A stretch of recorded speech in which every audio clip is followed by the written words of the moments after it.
क्या वार्तालाप चल रहा है महापुत्रों में? प्रणाम गुरुदेव। आयुष्मान भव।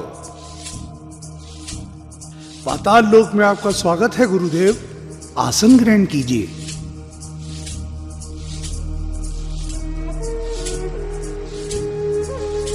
कहिए गुरुदेव, कैसे आना हुआ? आपने आने का कष्ट क्यों किया? हमें बुलवा लिया होता। नहीं पुत्रों, मैं जिस कार्यवश यहाँ आया हूँ वो किसी एक के लिए नहीं, वरन सभी दैत्यों के हित के लिए है। हम कुछ समझे नहीं गुरुदेव। तो ठीक है, आप सभी सुने। मैं देवगुरु बृहस्पति के कथनानुसार यहाँ आया हूँ क्योंकि ये बात सभी दैत्यों के भलाई के लिए है। हम जानते हैं आप सदैव हम दैत्यों के हित की ही सोचते हैं। कृपया आप हमें हमारे कार्यों से अवगत करा। ब्रह्मा जी के अनुसार देवगुरु बृहस्पति मेरे आश्रम में एक सहयोग भरा प्रस्ताव लेकर आए थे। कैसा सहयोग भरा प्रस्ताव गुरुदेव? देवी दीदी, यही कि हम सब मिलकर सागर मंथन में देवताओं का साथ दें।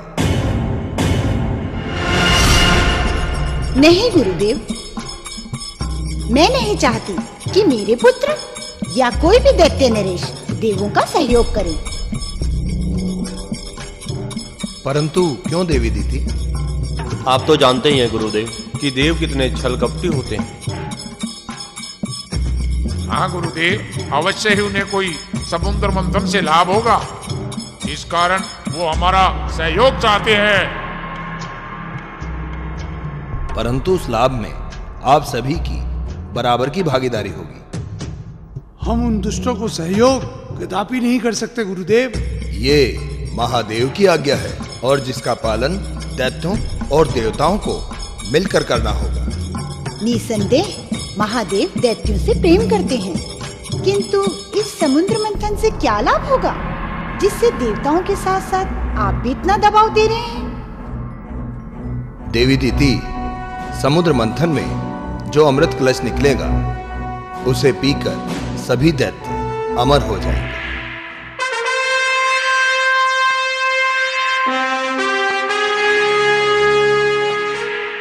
गुरुदेव, यह अवश्य ही देवताओं की चाल प्रतीत होती है। कहीं ऐसा न हो अमृत मिलने के पश्चात देवगण कोई छल करे? ऐसा कदापि नहीं होगा। समुद्र मंथन में जब अमृत कलश निकलेगा उसको लेकर आप सभी लोग पाताल लोक में आ जाएंगे। तत्पश्चात देवता भी हमारा कुछ नहीं बिगाड़ सकते। अगर ऐसी बात है तो हम सभी सागर मंथन के लिए तैयार हैं। आप देवताओं को इसका संदेश भिजवा दीजिए। आप सभी विचार कर लें। शुभ ठीक कहता है गुरुदेव, आप हमारा निर्णय देवताओं तक भिजवा दें, हम सब तैयार हैं। तो ठीक है। प्रणाम गुरुदेव। आयुष्मान भव। नारायण नारायण। अरे ये मैं क्या देख रहा हूं?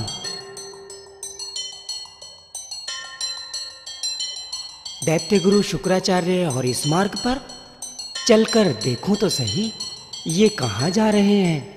नारायण नारायण। यदि कोई मिल जाए तो मैं यह संदेश देवगुरु बृहस्पति तक पहुंचा दूं। नारायण नारायण। दैत्य गुरु शुक्राचार्य को प्रणाम। अरे देव ऋषि नारद, प्रणाम। कैसे हैं? मैं तो ठीक हूँ, पर आप आज यहाँ क्या करने आ रहे हैं? मैं देवगुरु बृहस्पति के पास उनके प्रस्ताव का उत्तर लेकर जा रहा हूं।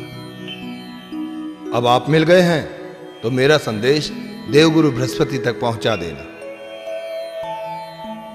कि दैत्य समुद्र मंथन के लिए मान गए। आप अगर कहते हैं तो आपका ये संदेश मैं उन्हें जाकर सुना देता हूँ। देव ऋषि नारद, आपका बहुत बहुत धन्यवाद। प्रणाम। नारायण नारायण।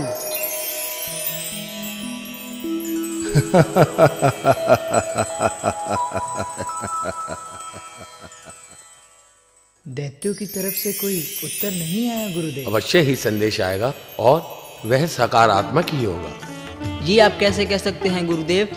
क्योंकि जिस स्थिति में मेरी दैत्य गुरु से वार्तालाप हुई, वह दैत्य को अवश्य मना लेंगे।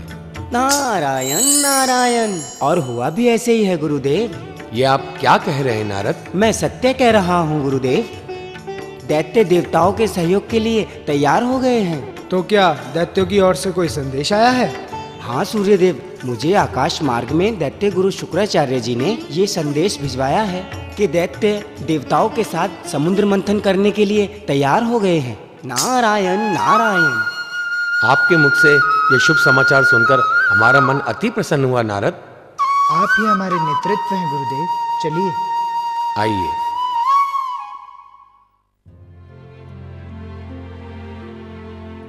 प्रणाम त्रिदेवो, आयुष्मान भव। पर्वतराज को ले आए देवराज। हाँ हाँ महादेव, देखिए अब तो सिर्फ दैत्यों के आने की प्रतीक्षा है महादेव। दैत्यों के प्रतीक्षा करने की आवश्यकता नहीं है इंद्रजीत। प्रणाम त्रिदेवो। प्रणाम महेश्वर। तुम्हारा ज्ञान वासुकी। हे वासुकी, तुम्हें पर्वतराज मंदराचल के चारों ओर मंथनी का कार्य करना होगा। आपकी आज्ञा शिरोधार्य है महादेव।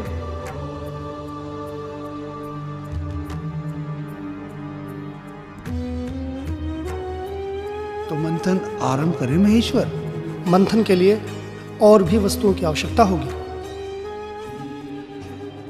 आधार के लिए मैं स्वयं कच्छप रूप धारण करके अपनी पीठ पर मदराचल पर्वत को धारण कर लूंगा और हम मंथनी के शिखर पर उसका संतुलन बनाए रखने के लिए विराजमान रहेंगे। पर्वतराज मंदराचल, आप मेरुदंड बनकर सागर के मध्य स्थापित होंगे। आपके आदेश का पालन करके मैं कृतज्ञ हो जाऊंगा महादेव। अति उत्तम है। जब सभी वस्तुएं तैयार हैं, तो विलंब किस बात का है महादेव?